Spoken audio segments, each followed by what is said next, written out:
Hello and welcome to my channel. I'm Patty.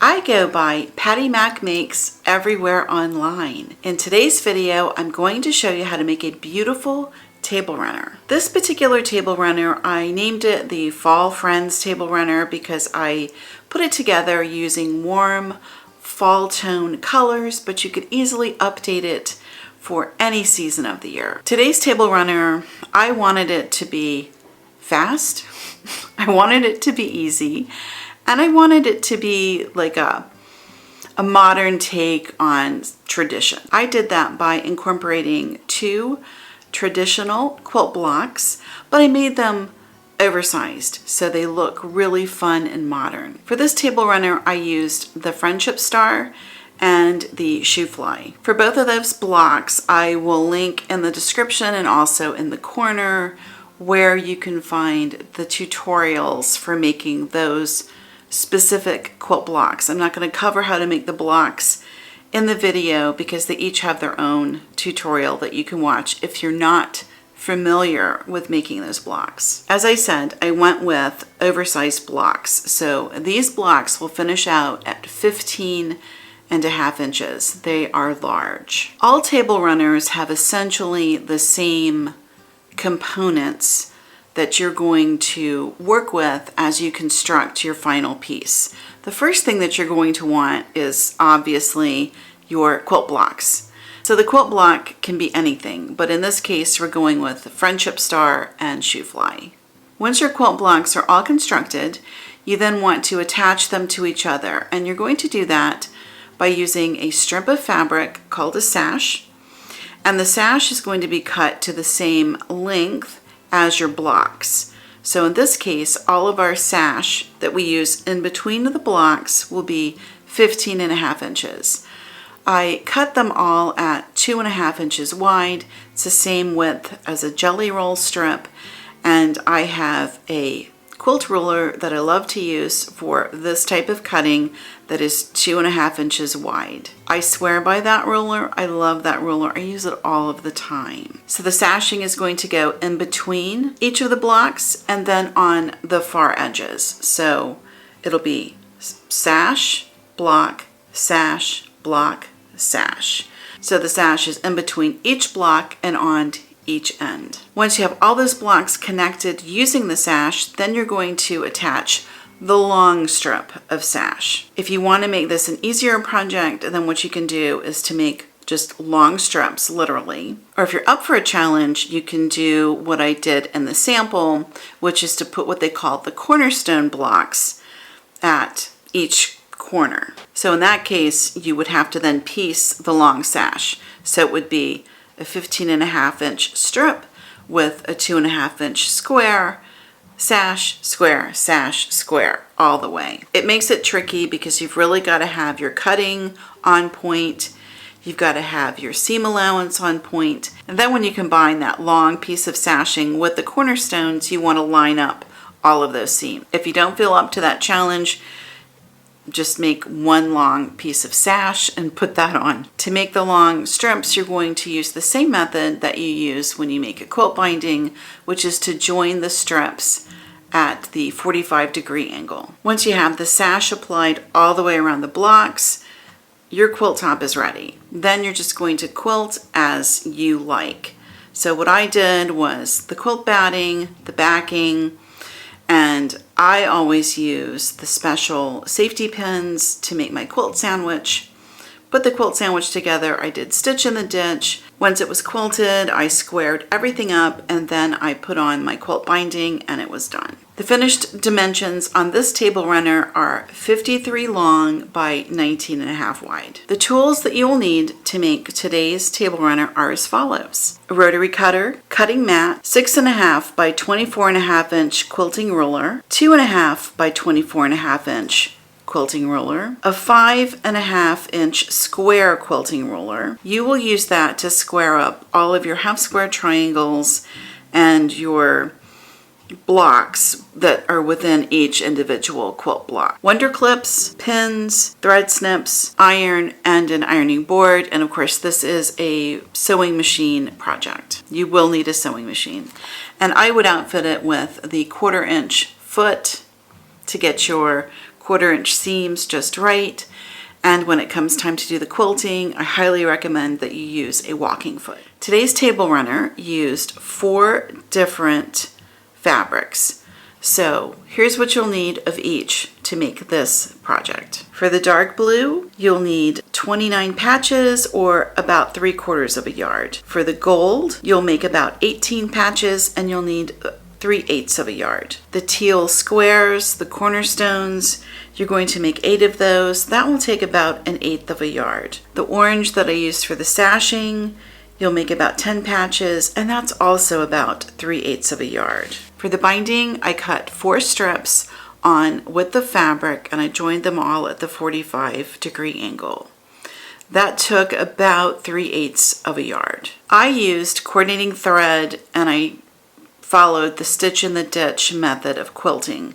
Now, I changed thread frequently because I wanted, in this particular table runner, to have the thread match as closely as possible. So I wound up using a gold, an orange, and a blue. For the backing, I used an inexpensive muslin. I did mine at 2 layers of thickness because it's kind of a cheap muslin, so I just used 2 layers. You should use whatever it is that you like, but you'll need about 2 yards of fabric for that. And you'll also need about 2 yards of quilt batting. Use the quilt batting that you want. You could use a fusible, certainly. I just wound up using a regular 80/20 cotton. I had it on hand. It fit the project well, so that's what I went with. Okay, let's jump in to the making portion of the video, and I'll just kind of show you how I put some things together. Here's the table runner as a work in progress. I've got it laid out on my cutting table, and as I stated earlier, the blocks that we're using for this table runner are the Friendship Star and the Shoe Fly. I just kind of wanted you to see this as the work in progress to give you an idea of putting everything together. So you first make your blocks, and then we're going to have our sash, which I have chosen as the orange. And you can see I've put it on the end and in between each block. Okay. After that, we're going to put on the long sash, which in this case is going to have that teal square, which will align with this sash. Now this is a little bit tricky. I'm not going to lie to you. Getting those points to line up correctly, that's not the easiest thing to do. So if that feels like too much, what you can do is just the solid orange. You can skip doing the little, I'll call them the diamonds in between. Because this piece is really long, what you'll find is you'll need to sew strips of this outer sash together to make it long enough. And I have one here to show you. Here you can see it's joined, and I joined it just like I would do if we were making the binding. So it's on that 45-degree angle.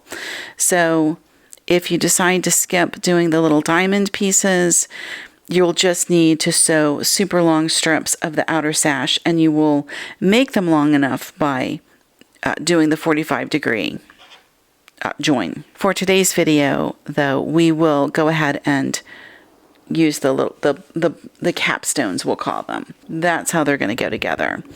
And when I pin the pieces together, what I'm going to do is to start at the seams and make sure that the seams all line up. To make that long piece, I just kind of wanted you to see that as a work in progress also. And you can see I've put them together here.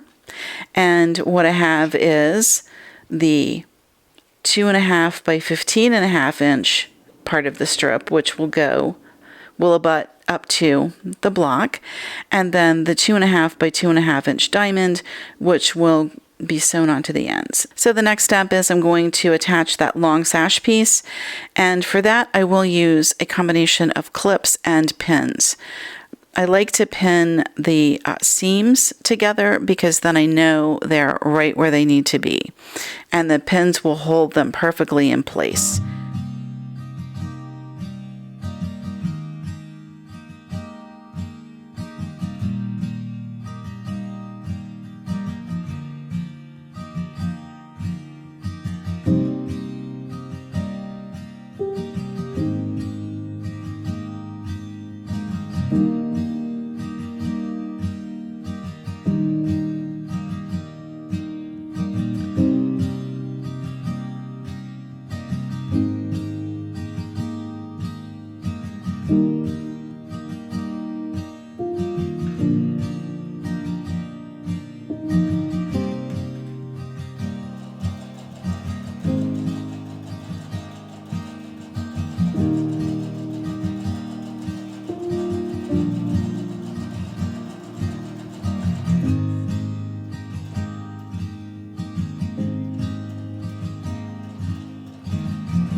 our long strip of border or sash, whichever you want to call it in this piece. It is attached, and I want you to see the points. And there's nothing more rewarding than when you are doing all of this cutting and piecing and putting your quilts together than to have everything match. It's rewarding. It's not totally necessary. If you don't have perfection, do not let that stop you, okay? Because there's going to be spots in here that are not perfect, but that's okay. But still, when it works, it's a beautiful thing. So here's our corner, and you can see over here, same thing in the shoe fly.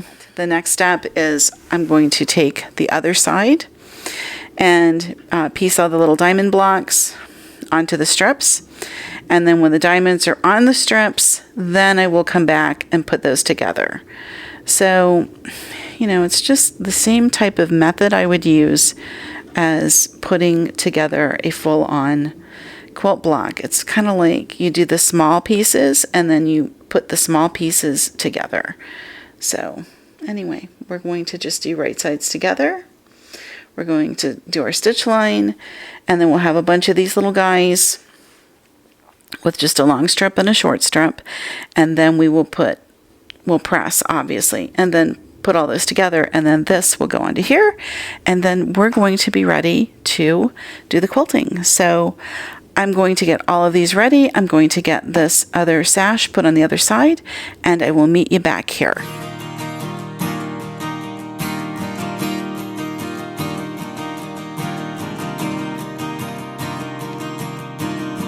It's the next morning, and I wanted you to see the table runner before I totally finish it. I've already done the quilting that I'm going to do, and as you can see, I've made the binding and it is secured into place. What I wanted to talk to you about was just kind of give you an interim look before we totally finish our project. I took a photo. It's not a great photo, but it's what I was able to get last night before I removed all of the safety pins. I use pin basting when I secure my quilt sandwich in preparation for the quilting I'm going to do, which is all stitch in the ditch. And I just wanted you to see that before I removed them.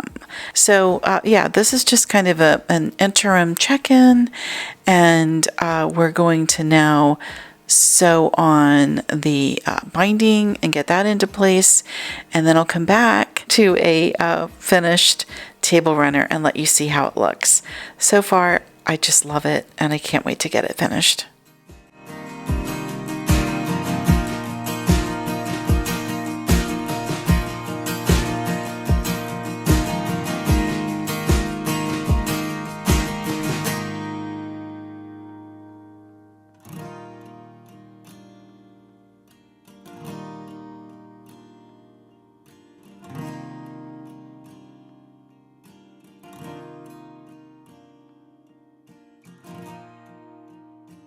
So that is today's project. I hope you enjoyed it. I hope you will give it a try. Making those classic quilt blocks in large, oversized form. To me, it's a really fun way to modernize a classic. I think when they're large like this, they're really bold, and the graphic nature of just the two colors working together, I think it's fabulous. If you've been working through your color theory, then using two colors is a great way to play around with color complementaries or lights and darks. So have a little bit of fun. If you can use fabric in your stash, I highly recommend that as always. I wound up having to go to the store because I had blocks that were made from the block tutorials, but when it came time to match fabric for the sash and the cornerstones, I didn't like anything I had. It didn't really work. So I took the blocks to the store, and I didn't see anything there that really matched the way that I wanted. So I wound up starting from scratch. I'll do a video for you as a follow-up that just kind of talks through how I made my color selections in the store. I think you'll enjoy that since we have been talking quite a bit about pairing our fabrics. That's it for today's video. I hope you enjoyed it. I hope you will make this project. And until the next time, happy quilting.